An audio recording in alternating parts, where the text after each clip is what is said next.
Despite reportedly conning multiple women out of $10 million, the Tinder swindler is living as a free man in Israel. It's been a year on from Netflix's explosive expose of Shimon Hayat, who is more widely known by his scammer alias, Simon Leviev. Viewers were hooked by the enticing scandal of the faux diamond tycoon, dripping in designer clothing, swooping women up for first dates on private jets and enveloping them with cunning charm. But Leviev's victims are still picking up the pieces from the nightmare, riddled with piling debt, emotional trauma and a maddening lack of justice. Cecilie Fjellhøy, a 35-year-old former tech designer from Norway, lost more than £200,000 to fraudster Leviev after he emotionally manipulated her into thinking he was in danger, forcing her to lend him the money. Now, she's campaigning for more awareness around romance fraud, and better protection for victims. According to the Netflix documentary, Leviev followed the same sinister model for each of his victims, love-bombing women with lavish gifts and trips, emotionally manipulating them into believing they were in a real relationship and posing as a wealthy heir who couldn't use his own credit cards in case he was tracked, all in a bid to steal their cash. Leviev would lure his next victim in using the last victim's cash, in a calculated cycle of exploitation. Speaking to the Mirror, Cecilie recalls the fear she felt when Leviev sent her fake videos of his bloodied bodyguard to convince her to lend him sums of money. "If you really, truly believe at the time that this guy might lose his life, you take that risk. I gave up my life because I thought, if I don't help him, one of the consequences is that he might die. But in doing so I took the chance that my life might never be the same again," she explains. When you become a fraud victim, it's your good qualities that are exploited, your empathy, your care. When I came out with my story, a lot of people said it's my fault, as I sent the money. Well, yes, you always want to be a kind-hearted human being. But it's not that you are a bad person or that you did this. The activist is now warning of the dangers around sharing passwords with your partner, as research by ExpressVPN has found that 3 in 10 Brits admit they have shared passwords out of fear of their partner. Almost a quarter of the 2,000 men and women surveyed, 23%, feel the need to share passwords to prove their loyalty to their other half. These findings come as the amount of money that romance fraud victims are losing in the UK continues to rise. According to Nationwide Building Society, the average amount of money victims are losing through romance scams has more than doubled from £4,720 in 2021 to £11,796 in 2022.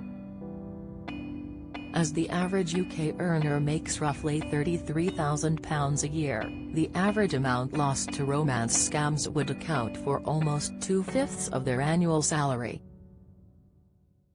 Cecilie's experience is staggering, but she insists that romance fraud can happen to anyone, as her inbox continues to be flooded with victims sharing similar stories a year on from the show. She explains, "The feedback I've been getting from people on how fraud is happening is that it's not just some stranger danger. A lot of the time, it's someone close to you that you've shared passwords with." It only took 54 days for him, Leviev, to get access to my passwords and to pretend to be me. It might be a choice you take, but it could haunt you forever. She believes that encouraging conversation around password sharing can help destigmatize romance fraud, and in turn help victims feel more empowered to come forward. The more awareness we build, the more victims will be met with compassion and kindness instead of questioning why they did that they did. That empathy and awareness will help people spot signs in the beginning stages when asked to share passwords, she explains. Cecily says that her mental health was totally destroyed by Leviev's scam, and adds, "When your trust gets crushed, you don't understand because you've never met that kind of evil before. You're standing in front of them and you're crying and saying my life is over, and they say relax, everything is going to be fine, and you know it's not going to be fine. It's heartbreaking. It's so important that people know these men exist, and there are many more." Leviev has not been charged for defrauding Cecily and strongly denies claims made in the Netflix show. In 2019, he was convicted of 4 counts of fraud, unrelated to Cecily's allegations, but only served 15 months of a 5-year prison sentence. He was also sentenced to 2 years in a Finnish prison for his scams in 2015.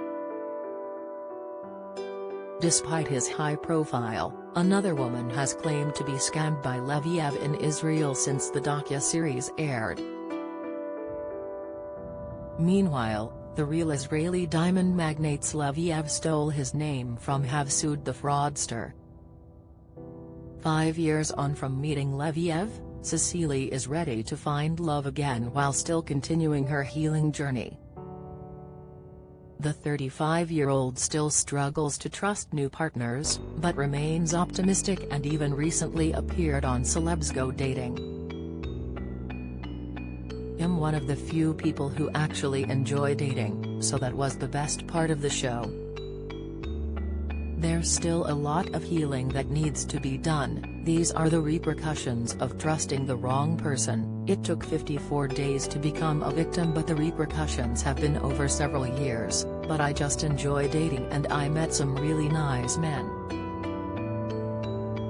The campaigner is planning to lobby the government for more recognition around the human cost of romance fraud, a factor she argues is often overlooked by the police in the UK. "The emotional toll isn't considered when you report romance fraud. They just look at the money. I want perpetrators to get proper jail sentences for what they did to you as a human being." Despite everything, Cecily is still a big fan of Tinder, but insists dating apps and social media giants have a wider role to play in protecting fraud victims too. The long-awaited online safety bill proposes major law changes to protect people from online scams, including romance fraud. It would force tech companies to have a duty of care to protect users from fraud from other users, including scam adverts. Do you have a story to share? We pay for stories. Email us at yourmirror@mirror.co.uk.